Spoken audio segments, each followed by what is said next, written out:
We're back with our special series on the housing crisis, No Way to Live, produced in collaboration with the Huffington Post all week this week. And yesterday, we discussed the roots of the meltdown. Today, we talk about the government's response, the Homeowner Affordable Mortgage Program, or HAMP. It started in 2009, HAMP setting guidelines and incentive payments for banks to modify mortgages. But homeowners have complained the program doesn't work, rightly so, as too often the homeowner pays the lower payment, is then told they don't qualify, and that they're in arrears because of the lower payment, and now their credit score has been trashed, all because they did exactly what they were told to do by the bank. Meanwhile, the bank is able to spread out the foreclosures, allowing them to continue to collect as many bonuses as possible without having to recognize the losses on the houses. Pretty clever, right?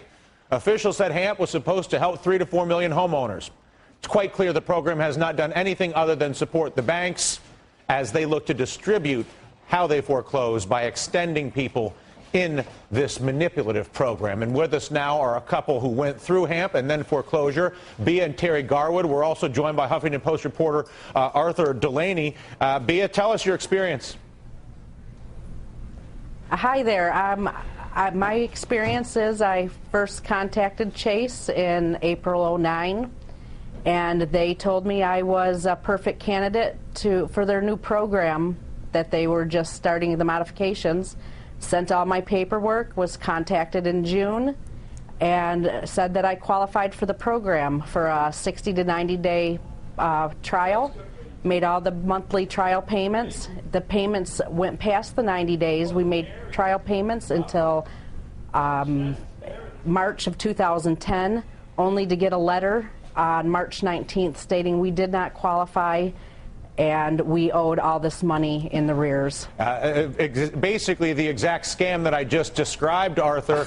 This clearly allows the banks to extend over time, basically create duration, I guess is what it's called in the financial markets, where you don't have to deal with all the houses at once. You basically tell people they qualify, they go to the lower payment, and then when you want to take the house, you retract the offer and screw them over in the process, wrecking their credit score. Just how prevalent have you found this to be?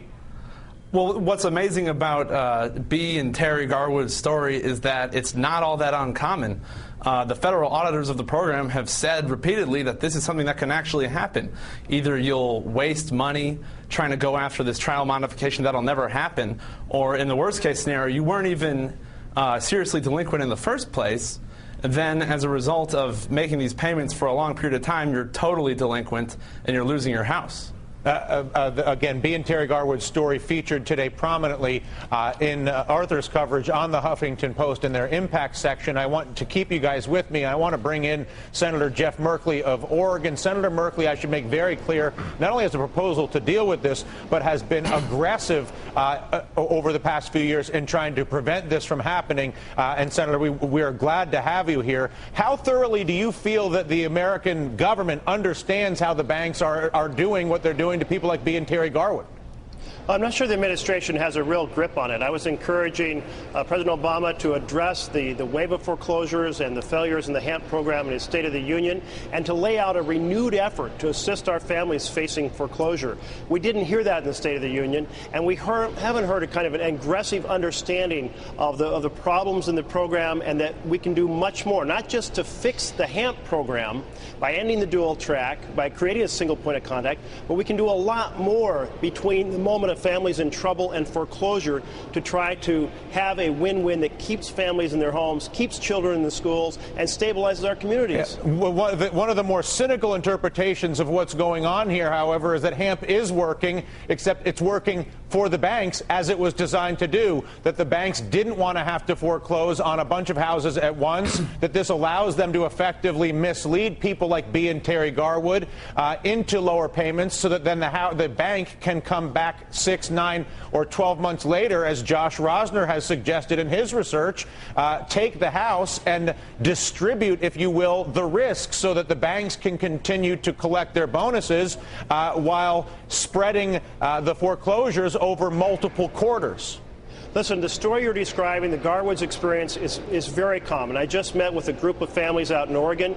Many of them were talked to by their servicer, who said, hey, why don't you try this program?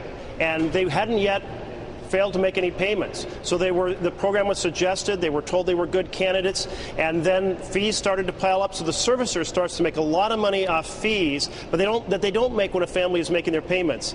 But there isn't the full commitment to actually do the modification that would assist the family in the end. So I think we have to fully explore this, because it does seem like something's gone terribly awry. I mean, Terry, in your experience, did you feel that you were even dealt with in a direct and honest manner?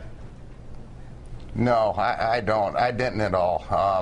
You know, to me, it was a scam from the beginning. Looking back at it now, it was just a real poorly ran setup right from the beginning. I mean, even the payments the modification payments you'd make, you'd think they were going to Chase Bank, and they weren't. I mean, they went into a foreclosure immediately from when we signed up for this, which they didn't clue us in on either. You know, it's a mess, and I can't believe that it's legal. It's a mess. Yeah, Senator, briefly, what has to happen to get the American people a real investigation into the relationship between the banks, the Treasury, and these programs? Well, we've got to pursue it in the Senate Banking Committee. We now have enough stories from enough places that I think we can have a real exploration. But it isn't just fixing HAMP. We have to do so much more. We need to give lifeline bankruptcy power to bankruptcy judges to intervene. We need to have mediation, mandatory mediation that creates a foreclosure fire break. We need to have a national short refi program that enables some families who are very high interest rates and very high mortgages to repurchase their own home. Yep. No, listen, keep us posted. We know that you are an advocate for all of this. Arthur, sensational coverage today. Check it out on the front of the Huffington Post. Bea and Terry, thank you for sharing your story with us. And Senator Merkley, thank you for joining us.